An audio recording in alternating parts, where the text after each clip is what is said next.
Sick today? Don't be stressing me. I was nervous enough about having Daniel and Nate. I was like, don't be me distracting myself with my Bluetooth and Spotify and all of that stuff. Not today. That's funny. Next time you'll be like relaxed. Next time, yes. When I'm not feeling so nervous, I'll play some tunes. So yeah. All right, but it's lovely to have the both of you. So thank you so much. Thanks for having us. No, you're very welcome. You're very welcome. So yeah, we'll give it a few little minutes, and then Margie, I'm expecting you to lead the charge. Okay. Yeah. All right. I'm just posting our live here. No, that's all right. Did you want to? Do the general intro and then I'll take over. Yeah. We'll do. I'll do all of that good stuff. Okay. So look at Sharina. I actually shared it out successfully this time without making any audio. Fab. Well, we will get started and people will join when they can join. I can start to see we've got a few coming up.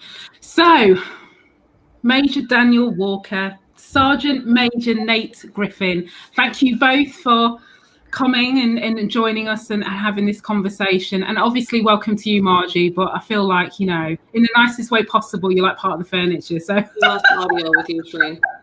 So yeah, I have to say hello.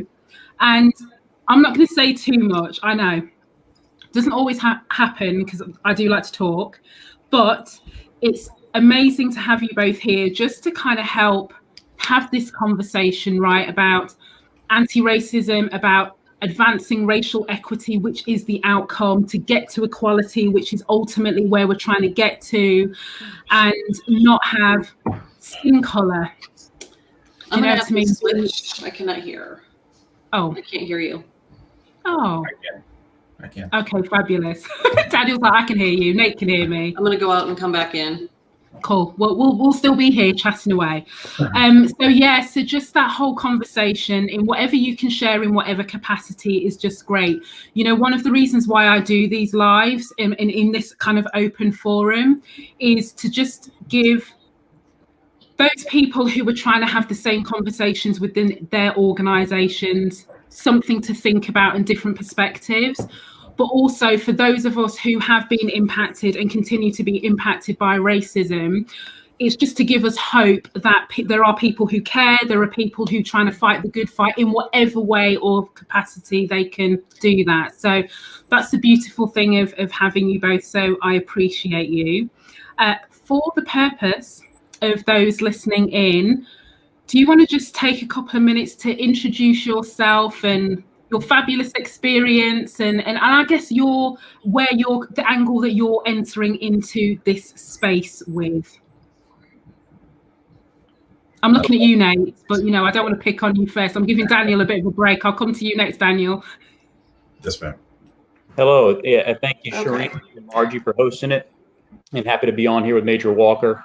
Daniel, I've been in the U.S. Army for 20 years, and I'm going to transition to civilian sector at the end of this year. But most of my time has been spent in Army Special Forces, and I now work at Special Operations Command headquarters at MacDill Air Force Base.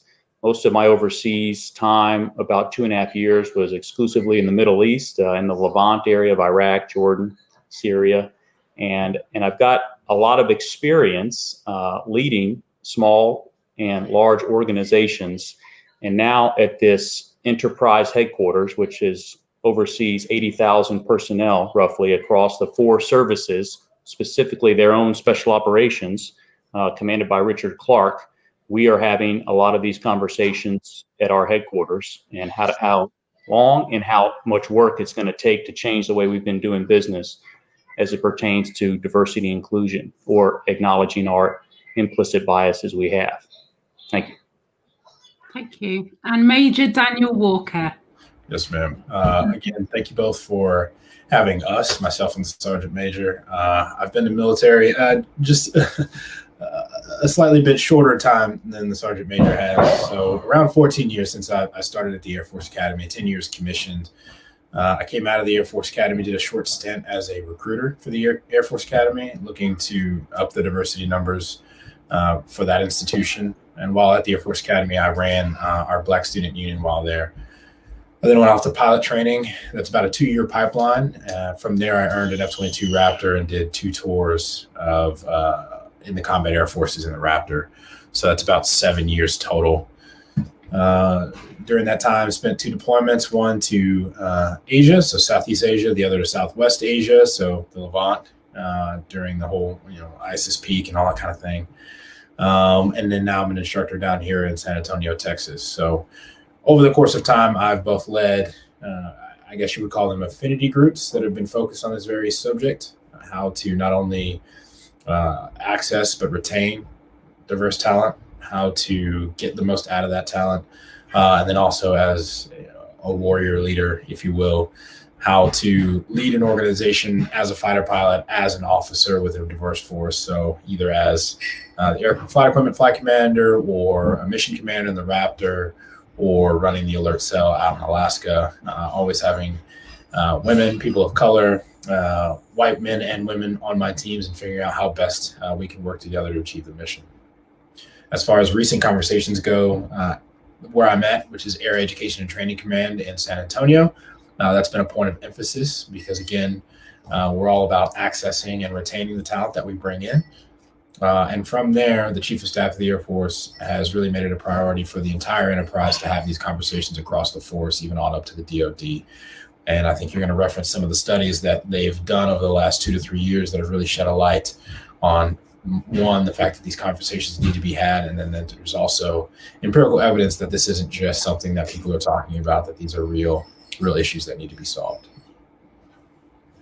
Amazing. And Margie, before I come to you, because I know you're going to kind of lead us into the main piece of this. Nate and Daniel, can I ask you, how challenging has it been to have these conversations, knowing that we're starting to get into specifics now about racism and bias and discrimination? If we compare to the last few years where it's been kind of diversity and inclusion, it's all felt a bit nice and comfortable. And we've seen the protests of last year and how these conversations have started to shift. What has been some of the challenges, and what advice would you give to those people who are just kind of trying to navigate that space, right? I think the biggest challenge I've noticed is that diversity and inclusion are very broad subject matters that really point at the organization, or they point at an enterprise. But when you start talking about bias and prejudice, now you're getting personal. And one, you have to be vulnerable yourself to tell your own story, for instance, your own interactions, your own challenges. But then two, this sort of language lends to getting people to think about their own behavior, which can be uncomfortable for the receiver. And so now we're at a point in this national conversation, or even international conversation, I would say, where the sender and the receiver of these messages really have to be conscious of what we're saying to each other, because offense, you can achieve offense really, really quickly. And we're just people. And as soon as you offend someone, they're going to shut down. That's just what we're built to do. And so I say that's the challenge, is how do you keep these lines of communication open while also not backing away from the very critical conversations that need to be had.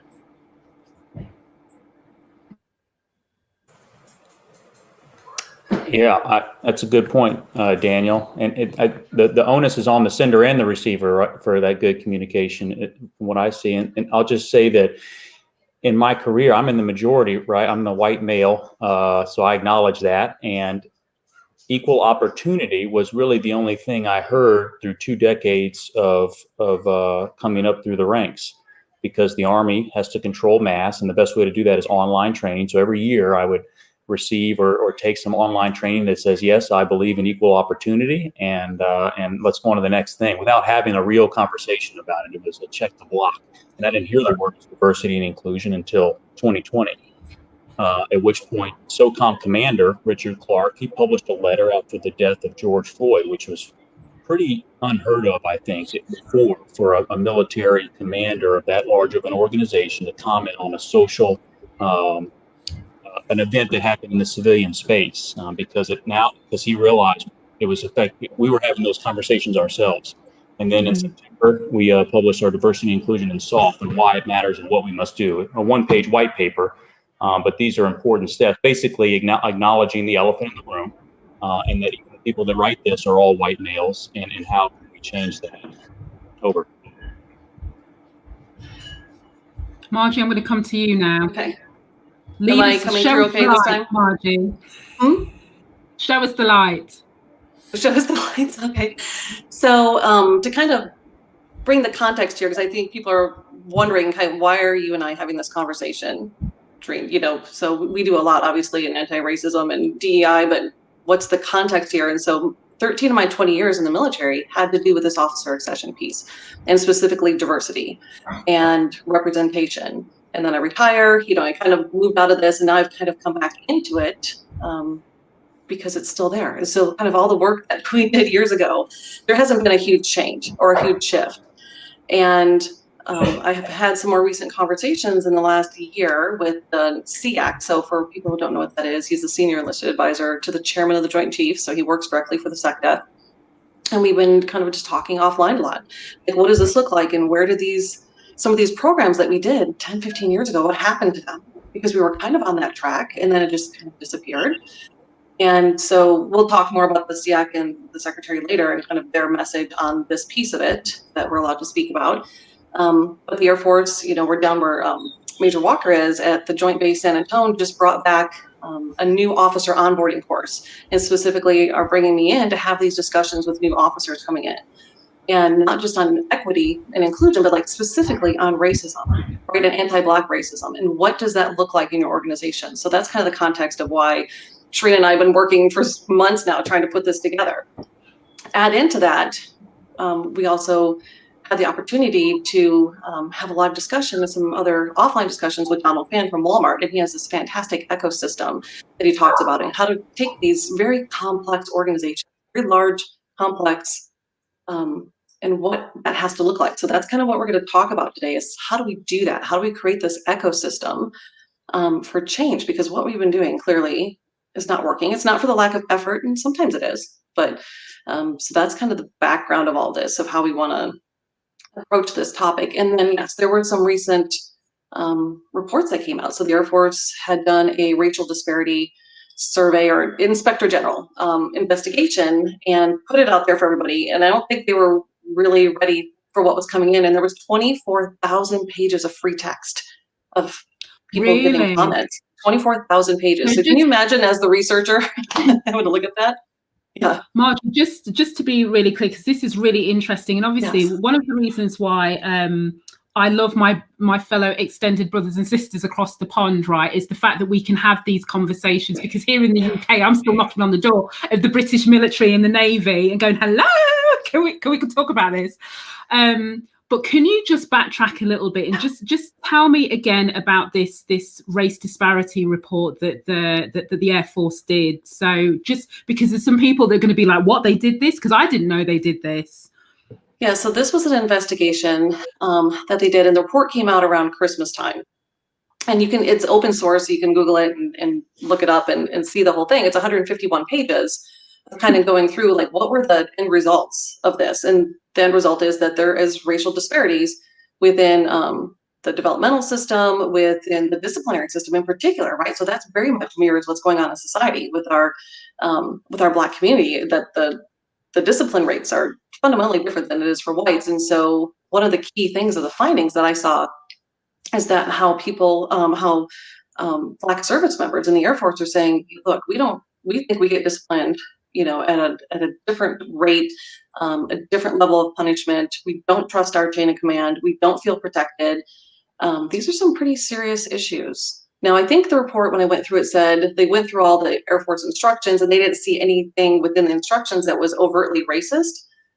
But me, I would be saying, well, who did the report? And not to say that they didn't do the report right, but who was it that led this? Because it was masked. I don't know who did the survey findings.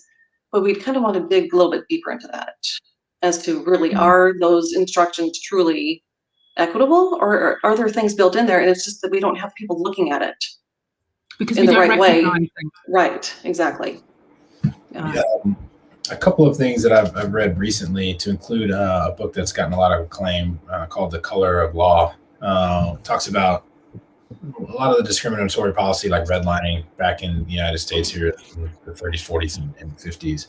And one of the points that book brings up, and it's also, I think, a key piece to critical race theory over here, is that the AFIs, the Air Force instructors, may very well not be racist, but after you steep something in racism for so long, just removing it doesn't actually erase it, because the system is already in place. And so as an example of how we address that in the military already, at the Air Force Academy, we have an honor code, but we understand that when we bring somebody in at 18 off the street, if you will, or out of an American high school, we don't know what they did before they got to the Air Force Academy. There are different norms in different areas. Some are get the 4.0, get the SAT score by all means necessary. Some are, some schools have honor codes. We don't know. And so we'd say the lowest common denominator, the highest risk, is that this individual, this high performing individual, may not have the understanding of honor that we want them to have. So we're going to teach them from the ground up.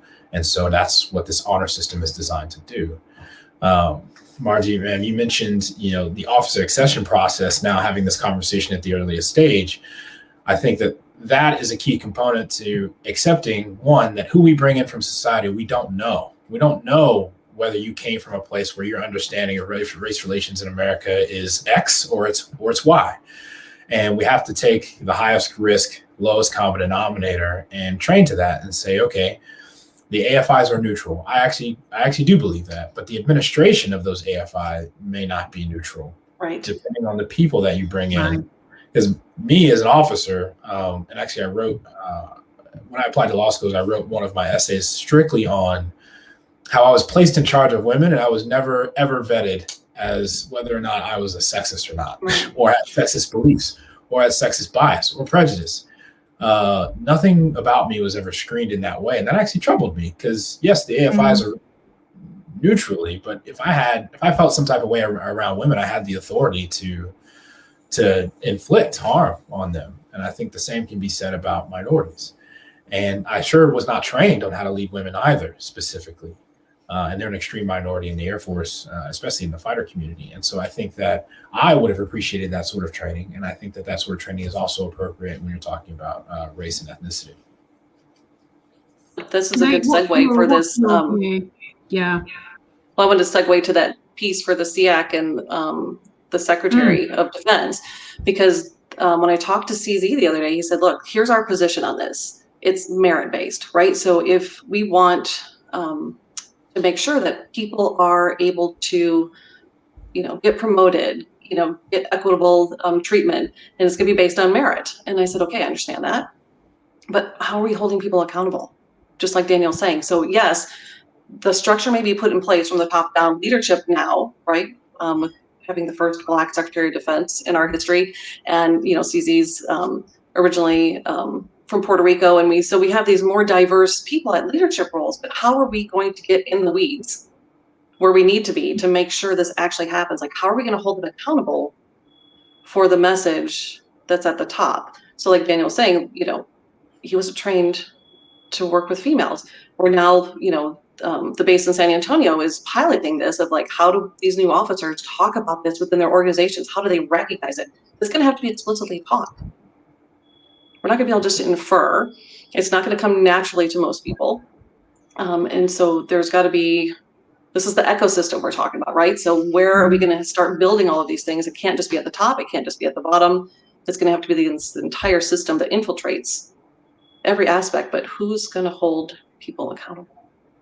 And can I just jump in? Yeah, go ahead. Sorry. Can I just jump in, Margie, just to say, because I'll lose my train of thought if I don't get this in quick. And before I come to Nate, it'll be like it's gone into the ether. I think, Daniel, there's two things based on what you said. I think the first thing in the very beginning, and you talked about the fact that you can have, in organizations, codes of conduct, values, missions, all of those things. It's kind of the same thing, right? There's a standard of behavior and that you hold people to account.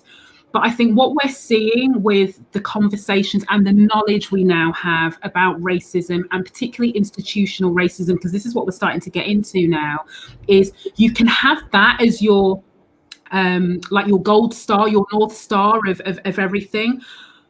But for so long, we've assumed that the systems were fair. Do you know what I mean? So therefore, we were only ever focused on individuals and individual behaviour. And what we're now starting to recognise is we've got to go back and unpick the very premise of what's propping up all of our systems and then therefore all of our organisations. Because to your point, we're now getting into the power that we have. If you don't have that knowledge, you haven't had that training on racial literacy, equity, all of these pieces, unwittingly you are perpetuating harm, and you're thinking you've got the fail-safe of the systems underneath you, but if you've never looked at the systems, that perpetuates itself. Do you know what I mean? Yeah, and I'll jump in there. That's a good point, Shireen, and from Daniel. What I hear is exactly the task force that I've been on, the challenge of changing a culture. So in SOCOM in 2020 wrote a comprehensive review, 45 pages. It says we have a culture and ethics problem. But by the end of the paper, it says, well, we don't have a culture and ethics problem. We had a forced employment problem. We were too busy and our systems were broken. And so leaders weren't present. And we had some high profile negative events that the media got a hold of. So even though in the minority, we still had to acknowledge them.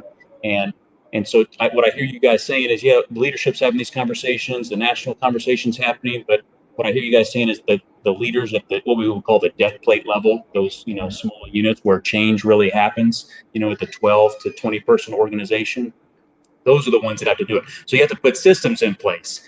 And it's got to start, like Daniel was saying, when they're coming off the street. Who are we recruiting? And then who are we selecting for certain positions? Because we've been doing it for years. I'm going to select people that have the traits that I have, because I watched the guy that picked me have those, and he picked me because I was marrying his traits and characteristics. So it was this self-licking ice cream cone of over and over and over again. And where we've been successful recruiting upper middle class high schools and athletes that have a lot of opportunity that and are well educated, and so they came right into our special operations ranks, either right from the street like SEALs or through the service and then into our formation. All that to be said, it was our assessment and selection program we realized is going to need the biggest lift. That's a system you can change to change this issue. Over. Right. And I think that's exactly right. And the Air Force has the same problem. The way that we bring in pilots, for instance, which again, here's an example of a systemic policy that on its face is neutral. Part of the pilot candidate selection method, a PICSM score, is I think it's like over a third of it is whether you have a private pilot's license or not. And it costs about $6,000 to get one of those. Right off the bat, like Nate said, you're eliminating an entire socioeconomic spectrum. But then if you peel the onion back even more, who are your poor Americans or poor, I would say even in Western culture, who are likely to be your poorest people? And it turns out those are also your people of color in certain regions of the country. So you're missing out. And you have no idea whether these people can fly airplanes or not. You just don't. You'll never know, as a matter of fact. But because you have this thing in here, which sounds like a great idea, well, sure, if you have flight time, that ups your percentage of being able to fly airplanes. That's a fairly neutral idea. But until you have someone that comes along and says, have you thought about these other factors that may not register to a person, like you said, Nate, who's down 6 people down the chain of being selected over and over again? Well, who's thought of that? Until you get someone else who has a different experience that says, I fly airplanes, because this is the case with me. I fly airplanes. I fly them okay.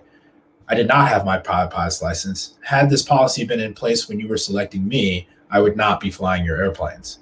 Right. But it takes someone like me first to say something like that, or someone like Nate. What's interesting about that, though, Major Walker, is the fact that, as we think. Oh, sorry. I think we had a little glitch there, but this is something that we were doing, and I don't know what happened to it. So literally, that was my job. As a captain, was to go around the entire southeast part of the U.S. I had all the HBCUs, all the HSIs. It was targeted recruiting. It was literally, here is one student who had a high enough ACT, or maybe not, maybe close, so we would get them retested. And I had a team of lieutenants, a diverse team of lieutenants, and I would take and send in whichever one looked like that person we were trying to get.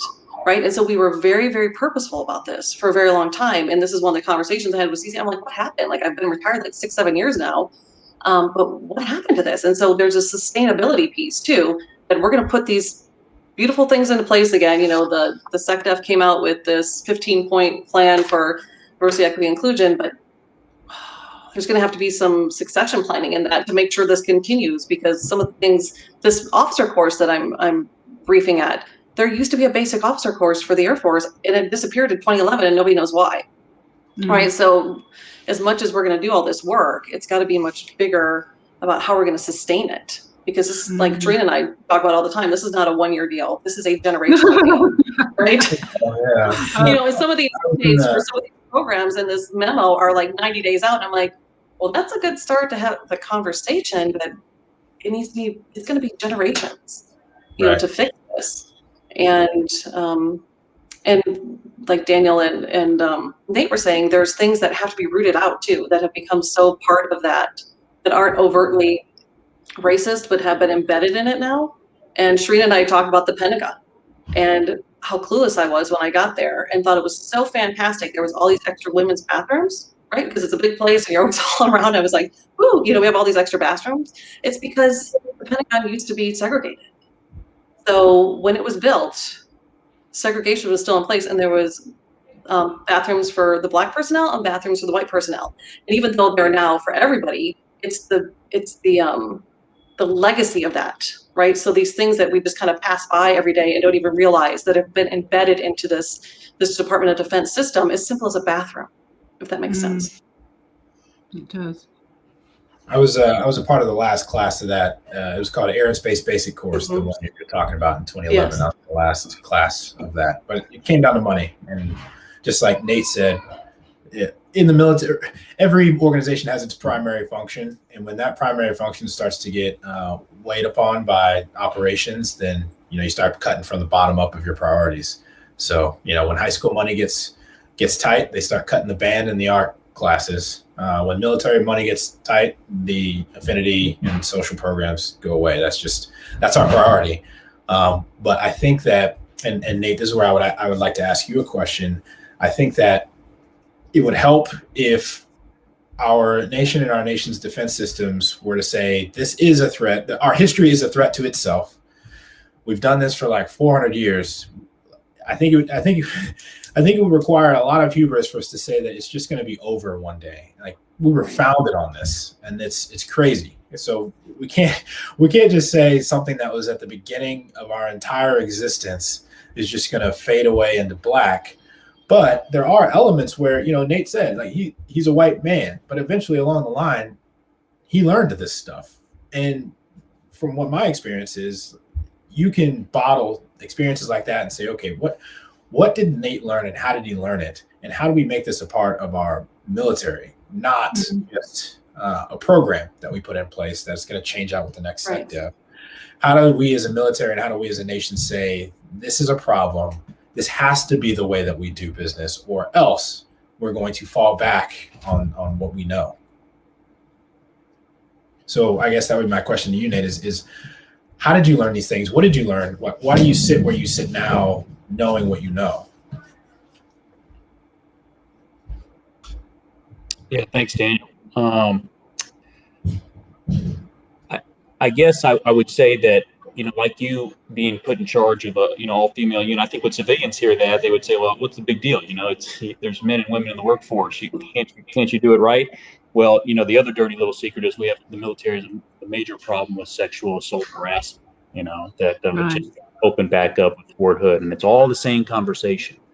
I think some of it has to do with the way what military is rank structured, and it's not godlike, but it's close to that on the control and influence you have over people below you. That's how we work, because we need that order to come through and say, take that hill, and we do it. And that, you know, mindset perpetuates daily life in the military, because they say do something, you say yes sir, yes ma'am. But how did I become aware of it? Well, I'm in a predominantly white MOS, military occupational code, meaning we don't even get the folks to come into our ranks to even be diverse. So we're mostly white males. I mean, there's diversity, but it's very little. It's not representative of the nation. So how did I become aware of it? By, I would say, only recently, and realizing that, like for me, I'm Army Special Forces. What Army Special Forces did in their selection was and this was a hot topic, they removed the swim test. Okay, and they're no longer. What's the swim test? Yeah, and so, but then the rank and file hear that and they say, well, you're lowering standards. And now you've equated lowering standards with diversity, like bringing everybody in that's going to make us the best SOF or Army or military in the world. And like you were talking about, Daniel, cutting out a huge swath of potential great pilots. And I wouldn't sell yourself short. I'm sure you're an amazing pilot. They don't just put, Keystone tops and 22s, but that's kind of how I became aware of it, was a general conversation happening and looking around and being like, yeah, we're all white guys, and all the white guys on the walls that are our chain of command all the way up to the president are all white guys. You just kind of notice that. I think that's me and kind of the culture, nature, environment I grew up in. That's what I credited to more than I credited in the military tone. You know what I mean? Right.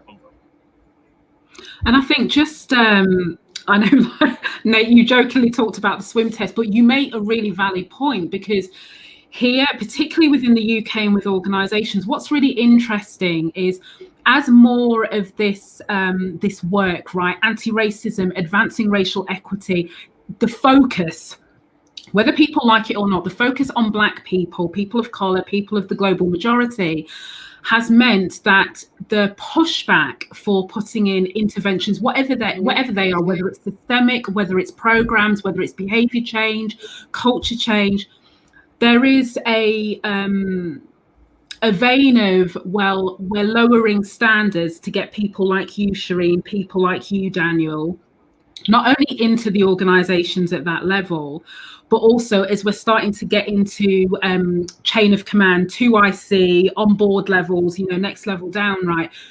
So it's interesting that some people are associating the widening of representation with lowering of standards.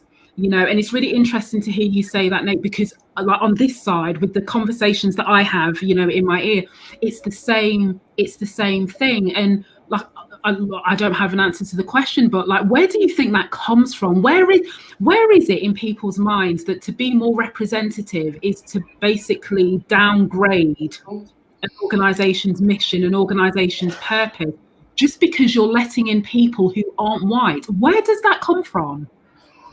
Well, and I also don't think it is that simple of a relation between, because you're letting in non-whites, the standards are lower. It's because you're changing the standards, but we've drilled into people that the standard is the standard because it's the standard, that it can't be changed, because you coming in as an individual, your first, whether enlisted or officer, your first year or so is all about just getting you to do the same thing over and over again. And really all you can really tell an 18-year-old at that time is do it, A, because I said so, and then B, because it's always been done that way, and then C, if you want to be a part of us, you will fall in line this way, or your life is going to be harder. You're not going to get what you want with bar or these chevrons or whatever.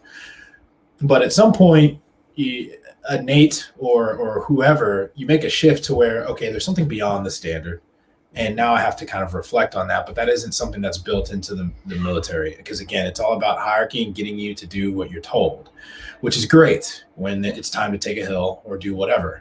But it's not so great when it's time to innovate. And changing standards is an innovation. That's already hard to do, whether it's military or not.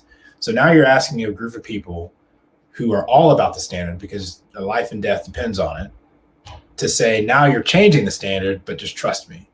And the way that you communicate that is very important, because we have to take the shift from the standard is changing to bring in all of these people because it's the right thing to do, which may be true, but that's not the only thing that there is. Bringing in all these people is going to usher us into a more competitive state of being for the rest of our time as a country. We need more brains. We need more brains with more thoughts. We're going into places where when we showed up there in 2002 and 2003, nobody spoke the language. Like that's unacceptable. If we're going to be a global power for good, which I would say both, the United Kingdom and the United States have had those aspirations for a long time, but you only have a single group of people who speak pretty much one language trying to do all the good, that just doesn't add up. That's like 2 + 2 = 6 right there. And so you need more women, you need more people of color, you need everybody on deck in order to accomplish these goals.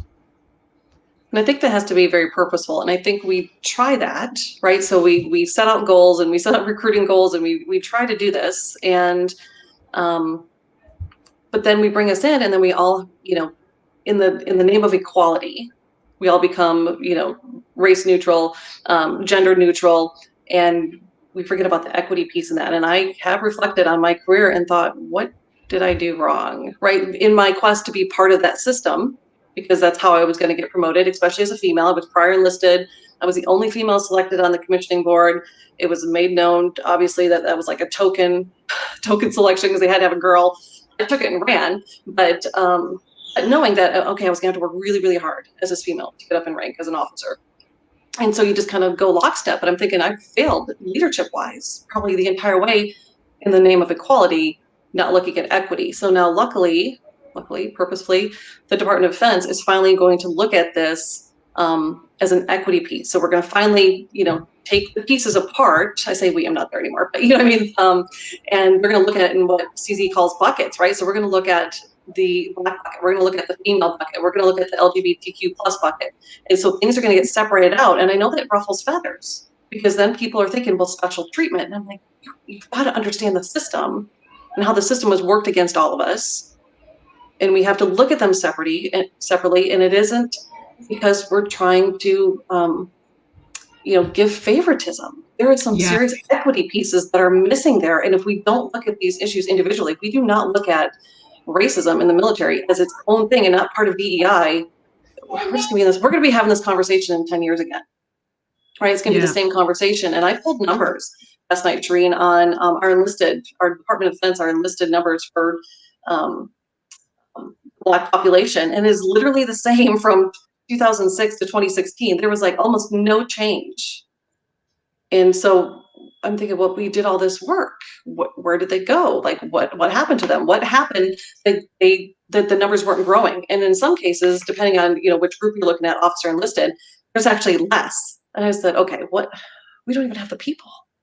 What are we doing? But Margie, what's really interesting on that point, right, about the no change, we have exactly the same conversation here within the UK, right? So we had there was something that came out a couple of weeks ago about the FTSE 100, right? So all the companies on the FTSE 100, there is not one Black kind of board member, CEO on any of these boards, despite all the conversations about diversity and inclusion, despite all the programs, despite the money paid on the train. So we've seen the same thing. Not only is there zero, there's been no progress.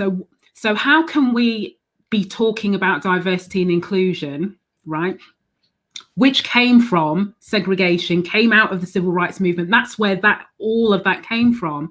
And yet the very people that it's meant to be readdressing, the balance for, are still left out. And I think it goes back to this point about the specifics, because we've never had the specific conversation. Here we're still stuttering in some places. We're saying the word Black, never mind racism. We can't get there yet. I got to get people to say the word Black and be all right, But it's part and parcel of that. And I think, my perspective is accountability has got to be there, but we have to be specific now, because what we can't do is put our comfort as a priority, which means we don't get into the weeds of the conversation, because what happens is what we're now seeing. Do you know what I mean? Like we don't move the needle in the way it should, because we never properly identified the problem, because we didn't want to. We felt a bit uncomfortable, too much like hard work, whatever the reason. And now we're paying for it, I believe, in the fact that we're still having to have this conversation 400 years later on a macro scale, Right. And I think there's, pieces of, and Nate and I have looked at some documents together of, we're trying to pull in what we've done before. And I'm at the point of like, we need to start over. Right. So stop bringing in all the stuff we did before. And we should have had Donald Fan on here with us today, but Donald and I are going to be outlining an article about his ecosystem and how that could be applied to the Department of Defense. Like, we are going to have to start building some grounded theory and grounded practices that have never been used before, because what we've been doing does not work, and it's going to take time. And I think every time people see this is going to be a lot of work, and I may go to my grave, you know what I mean, still working on some very grounded theory stuff, it's got to put it in place. I know Nate has had some really interesting, and we're not talking about the gender equity piece, but we've had some interesting discussions on that in special forces and what that looks like and how things have to be changed, reframed. And I think that this piece of it is going to have to be reframed. So that's an interesting point, Margie. And actually, to that point, I think personally, a guy like Nate is carrying way too much of all of this like weight. That's like asking me or Nate to create the next newfangled piece of technology we employ. You know, it's that complicated of a problem. You know, Nate and I are not going to go refashion a weapon or a new, you know, but here we are having a conversation about how to dismantle power dynamics that have been in place for actually way longer than either country has ever existed. I think that the money and all of that time, rather than going into programs, there's a lot of study that needs to happen. And I think you can see some of that happening in universities with some very impactful books that are being produced. But the military needs to dump that money in itself. You know, research and development of ideas is just as important. Yeah. Probably changed more history than any weapon or vehicle that's ever been invented. You know, we've gone places and done a lot of things to stop ideas from happening over a lot of history. And I think that if we were to accept that and say that that's where we need to put our focus, then maybe it's time to take 5 or so years and really dig into this thing. And then start putting programs into place.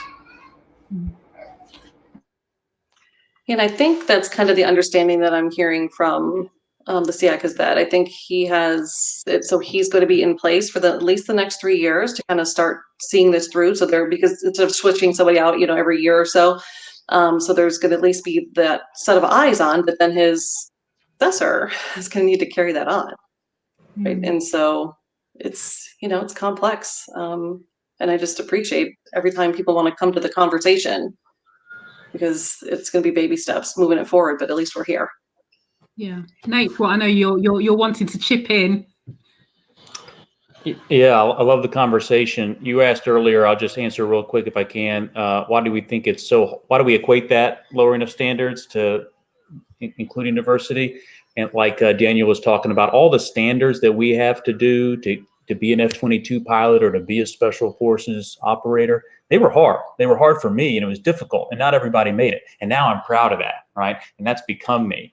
And that's my identity, and that's my hubris. So if you tell me that the next wave isn't going to have to do all those things, I'm going to say, well, why not? You know, I did it. Look at me. And this is the conversation we had to have about bringing women into job occupations when they weren't there before. And guess what? We had to be told by, you know, the Washington, you know, the National Capital Region, Congress, and the president to open that up. We weren't going to do it on our own. And that's how I think some of this is going to have to happen.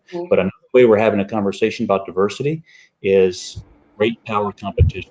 Right, our near peer threats across the globe, we're not going to be able to do the Middle East training and selecting of those kind of people that have been doing that in an uncontested environment, if you will, where we kind of dominate all elements of the environment overseas. Now we need something much different, and we need to be diverse. We can't all look like me, because I can't go to China without getting noticed. We were on a call the other day with the Australian Defence Force. They had a report come out. Unfortunately, there were some war crimes happening, but we had another conversation about what they're looking for the operator of 2030 and 2040. And you know what the general said? He says, I want Chinese women, like now. Like, that's what he wants, you know, and that's what he's saying. So that's another way to have the conversation about creating diversity and putting an operational impetus on it or motivator. Now, that's not going to get rid of the racism that we've got to have those team room talks about and say, you know, hey, we might have come in the military with it, but we got to get rid of it now. The military can kind of lead that, but I think people are coming in with it anyway, you know, unfortunately. Right. Yeah, that's a great point too, and we see that every time we go to a different theater, because we're talking about race in the military, so we can talk in military terms. I feel like, you know, we have a specific job is to go out there and either be offensive or defensive. That's the ball game. And we've got these waves of, like the general said, and plenty of generals in the Air Force say, well, now we need this plane, or I need this shark with lasers, or I need these Chinese women for this fight that I think is coming up. But even when we talk about technology and not just people, the issue we run into is, well, your enterprise isn't mech to acquire that technology.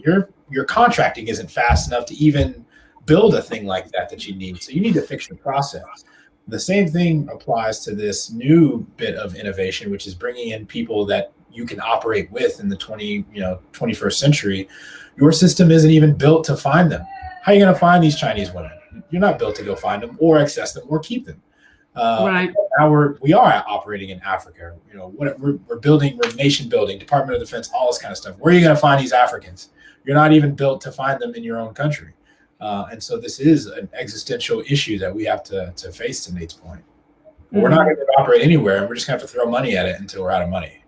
And then we're going to get upgrades for sure. And I think the other thing is as well is just, this conversation, albeit in some very specific military terms with like tanks and planes and all of that sort of good stuff. And that sort of good stuff. But there is it's the same, I promise you, it's the same conversations that are being had in organizations, exactly the same, right down to, and I think the virus, right, has shown us just by the ease in which, I have all of these cross-Atlantic conversations, like pretty much, every week is what I'm doing. There is a recognition that we're part of a global community. So actually, before, what we used to say is, we need to be representative of the communities that we serve. Well, actually, we need to be representative of the global world we are now all part of, because all of a sudden those borders have relaxed, partly not through choice, right? But, technology has allowed us to access different people, different markets, not literally, because this is where there's a distinction between you fabulous military folks, but that ability to be able to connect. And it is not enough to do command and control, and it is not enough to say that just because I'm from this country and I look like this, then you take my word as said and then expect the red carpet to roll out. And I think the conversations that we're having, particularly in the UK, is reconciling with our history of colonialism and imperialism and how that has impacted on how we engage with other countries and people from other countries. So, and I just want to mention it because somebody somewhere, I think it's Begona, if I've not pronounced your name correctly, please send me a voice note. She's very supportive of my post. She just she popped up somewhere. Here we go. And she said, why baby steps? We need giant steps at this point. And I think we have to acknowledge that some organizations are more complex than others. I'm trying to think of an organization more complicated than the military. Is there one? I don't think there is. Is there? No, I don't think so. No, I don't think there is. So I think this is a little bit of an exception, but if you're having these conversations from a complete ecosystem point of view, then from my point of view, there's no reason why some little startup who's got the right attitude and has got a little bit of funding can't get their proverbial together, because they don't have the same history and the same complexity around their operations that you guys do. Do you know what I mean? So not giving you a pass, because I'm not giving you a pass. I'm just saying it's a little bit more complicated. Well, but at the same time, to her point,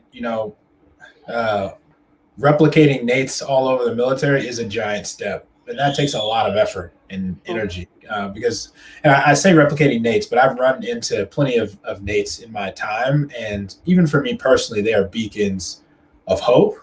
Yes. But it's also a similar pattern for these same individuals, where there's an intrinsic drive to look around and they're purpose-driven and ethics-driven people and say something about what I'm surrounded by isn't jiving with my sense of honor and ethics.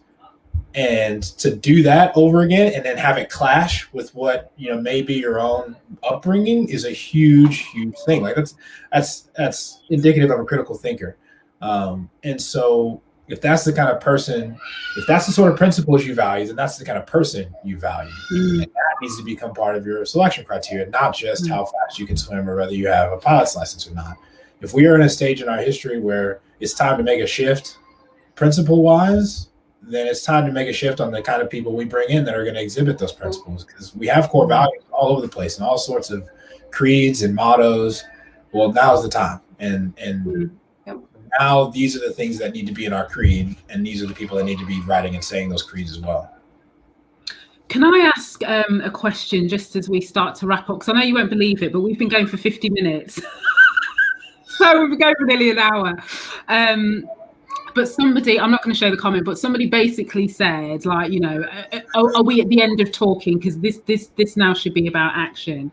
I guess, how optimistic do you feel that some of these conversations that are happening in all the different organizations within the military will come from pieces of paper that Margie was holding up before, right? And all these investigative studies and researches and looking into, and actually turn into some actions that, you know, dare I say, the wider public at some point will be able to see and say, you know what, okay, yeah, they're doing something.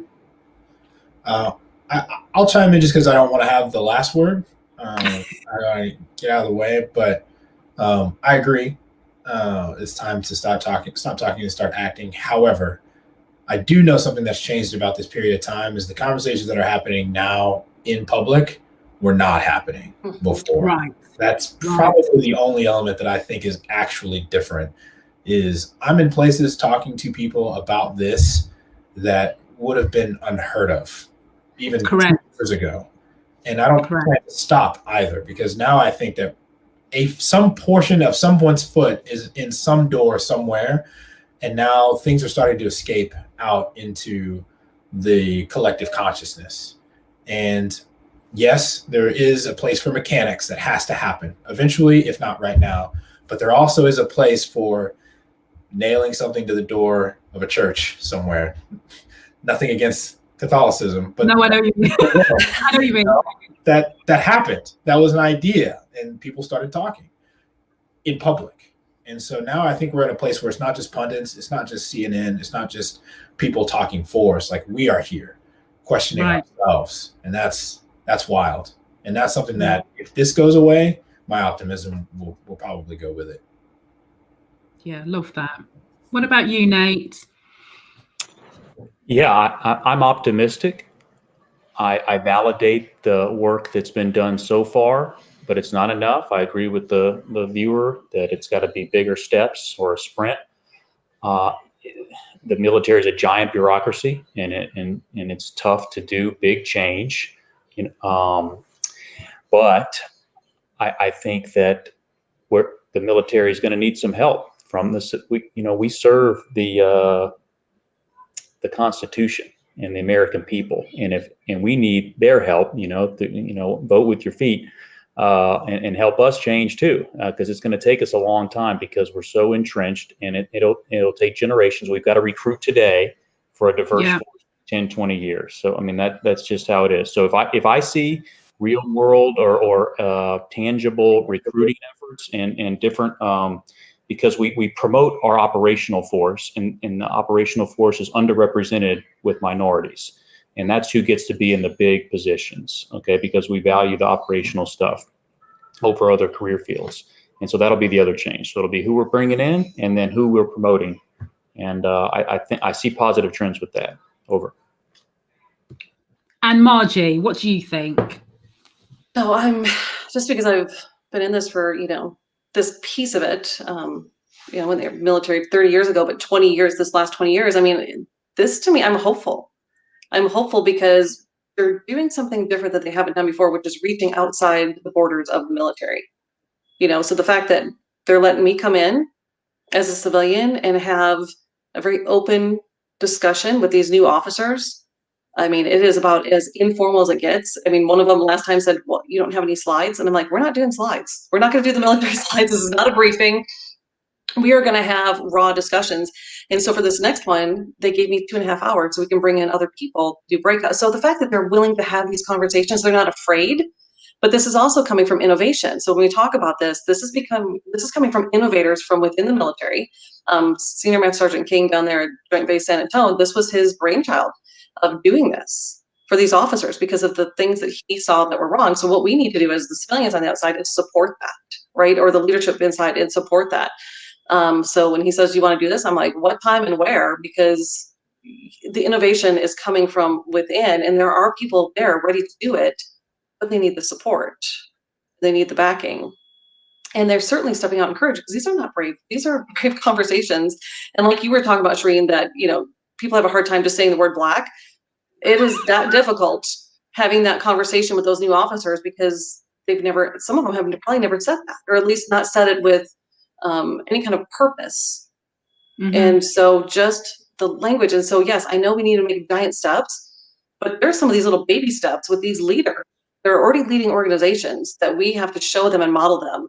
This is how you have this conversation, and this is how you look, because there is so many. I think one thing I love about the military is there's so many brilliant people in there, and they just need to be given the tools and support, and they will run with it.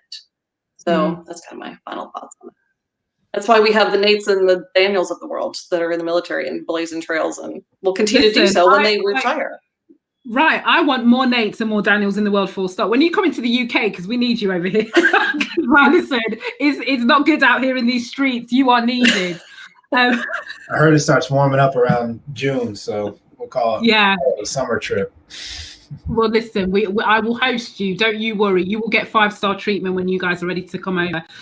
And so, listen, there's probably 3 things that touch on everything. Just as I wrap up, I think, Daniel, you are so right about the openness in having these conversations. I wouldn't be here doing what I do if it wasn't for that fact. I have fabulous people like yourselves who are willing to have this conversation publicly, and slowly but surely, there are more CEOs, leaders of organizations who are going, actually, Shireen, I'm ready to have the conversation in public, because that's about exercising influence. It's about leading the way, and sometimes it is about being the first. And when I first started doing all of this stuff, I used to be very chippy, right? When people used to come to me and go, it's all talk and no action. And my, when I was not in a very good mood, my response would be, well, what are you doing then? Do you know what I mean? When you can show me what you're doing, then come talk to me, which is kind of the point, Nate, that you're making around this.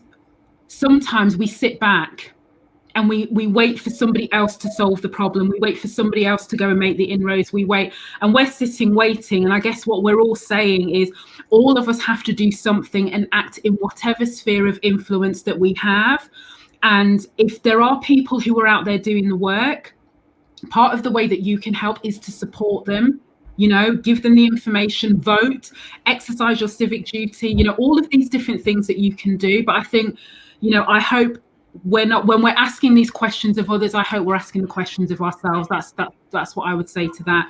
And the same thing for you, with what you said, Margie, about sometimes it is baby steps, but I always talk about it's like compound interest. Do you know what I mean? It adds up. Sometimes we need boulders, sometimes we just need pebbles. It's not, as long as it's moving, I don't mind. I don't mind which it is. I'll be the boulder, that's my job, and other people can be, and that's kind of what it's about. So Sergeant Major Nate Griffin, Major Daniel Walker, I just want to say to you both, thank you so much for gifting us with your time, for being open to have this conversation with, this mad Black woman over in the UK. And you're probably thinking, who the hell is this? But you're here, and you did it, and I really appreciate you. And as always, Margie, my partner in crime, as we set out to go and change the world on both sides of the Atlantic, as always, I appreciate you. So thank you all. Thank you. Thank you all. Have a great day. Cool. All right. Well, I will end the broadcast. And for those fabulous people who are haven't had enough of me yet, I am back on Thursday with the Anti-Racism in Housing, talking to a selection of CEOs and board members. So I know this is going to be a fabulous, fabulous conversation. So again, as we know, because there are a disproportionate amount of global majority people who are the recipients of social housing. So if we're going to start making change at a societal level, housing is a really good place to start. So really pleased to be welcoming those groups of individuals. So I think it's 4:00, but it's in my post somewhere, but this Thursday. All right. Thank you all. Stay safe, and I'll see you soon. Bye-bye. Bye.